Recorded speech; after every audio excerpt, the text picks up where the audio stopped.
Flashcardians. So today I'm with Puja Handa, who is an art of living coach and is basically one of my dearest friends. And today she's going to teach us about all the ways in which she brought happiness to her life and how we could possibly bring happiness to our lives.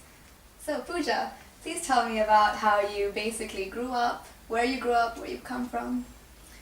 I grew up in Botswana, where the sun shines most of the year.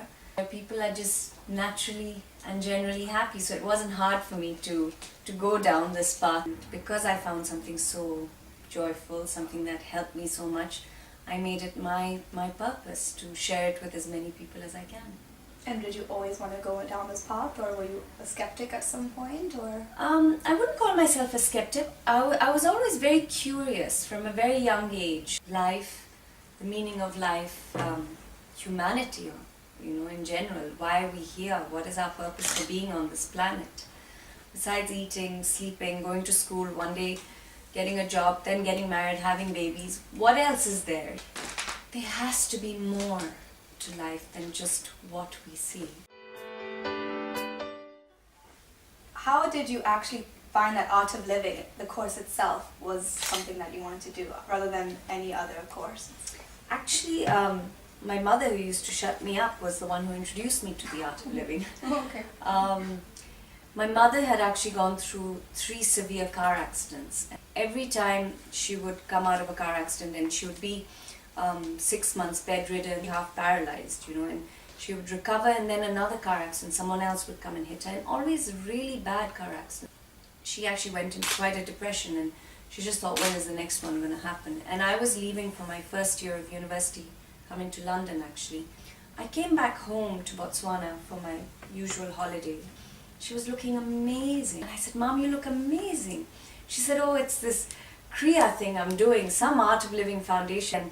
I'm waking up with so much energy, I'm sleeping so much better, I'm off all my tablets. And I thought, wow, you're just looking so radiant. And curiosity led me to do the course myself. It's been 18 years now, and I've been practicing it every single day. And I can see that the way you talk about it, your passion is unwavering. Absolutely, absolutely. It only gets better. Each and every day it only gets better. That's great. Actually, the founder of the Art of Living Foundation, Sri Ravi Shankar, says, make the whole world your family, whether you like it or not, that we all share that same human, cord with each other. Religion is like the banana skin, and spirituality is the banana. You should actually have both, Most people just hold on to the banana skin and they forget the actual banana. So it's about respecting the religion and culture you're born into, yet don't forget the human values, which is the actual banana or spiritual values. And I really appreciate that, because that's what we want to capture within Flashcard, that it is a community, that we do want to, at the end of the day, relate to other people. And I did the course again last year as I did it with you, and I definitely found that my priorities started shifting towards something that made me a lot better, and I would like to thank you for that as well. I also just wanted to know, how do you honestly keep yourself so calm, collected and composed in London, which seems like the most impossible thing to do right now? Well, luckily my husband's not here to verify that I'm not calm, collected and composed all the time. After doing the Art of Living course, it's not that you don't get stressed, it's not that you don't get angry, it's not that you don't get sad. You do experience all these emotions, which is part of being a human being.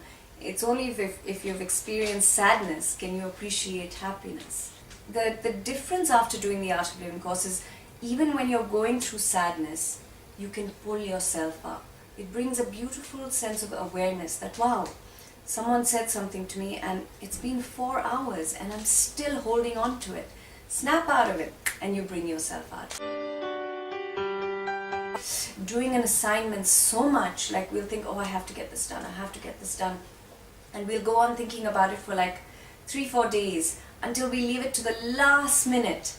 And then when we actually have no choice but to do it, and we sit down and do it, we think, oh my God, I spent longer thinking about it than how long it actually took to do it, I mean, I would read a chapter before doing the Art of Living course over and over, and then close the book and I couldn't remember 2 or 3 sentences.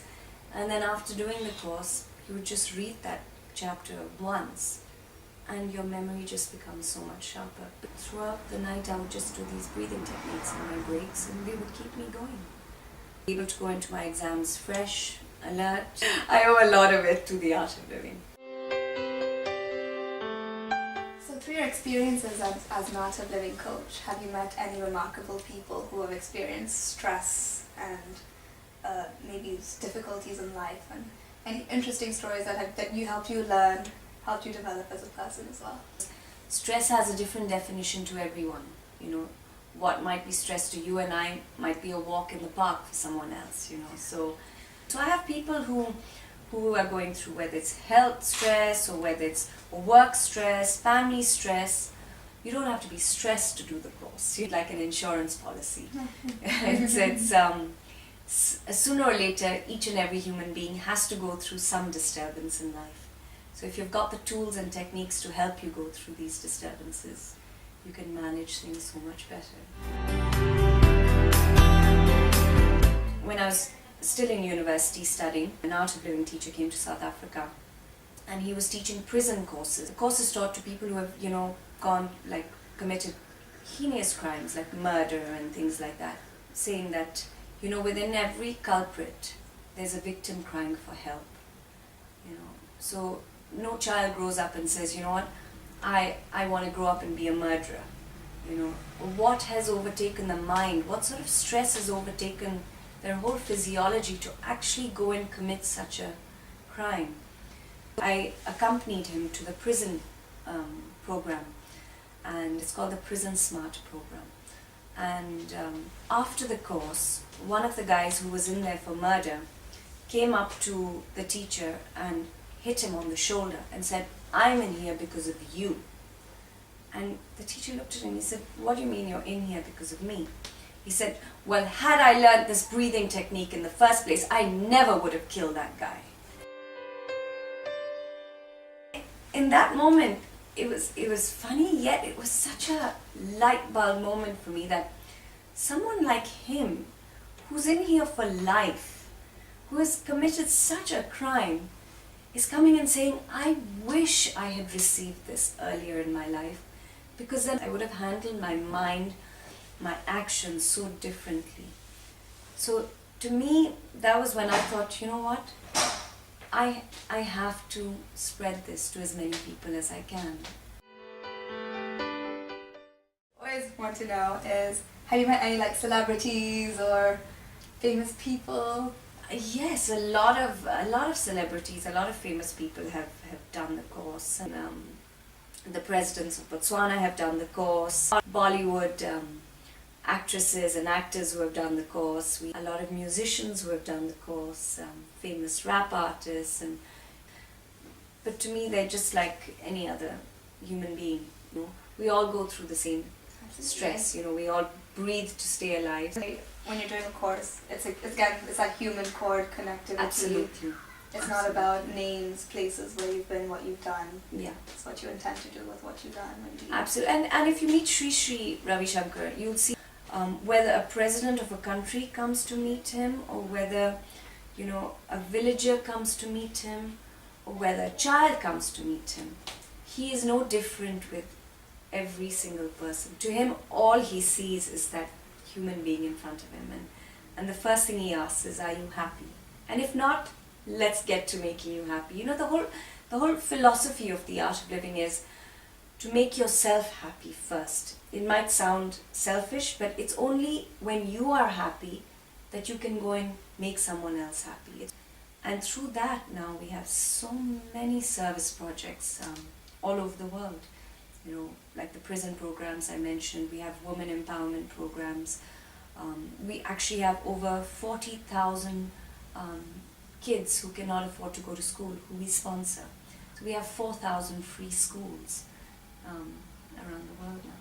That's amazing. Again, human connectivity, everyone should be treated the same. Absolutely. That's good, absolutely.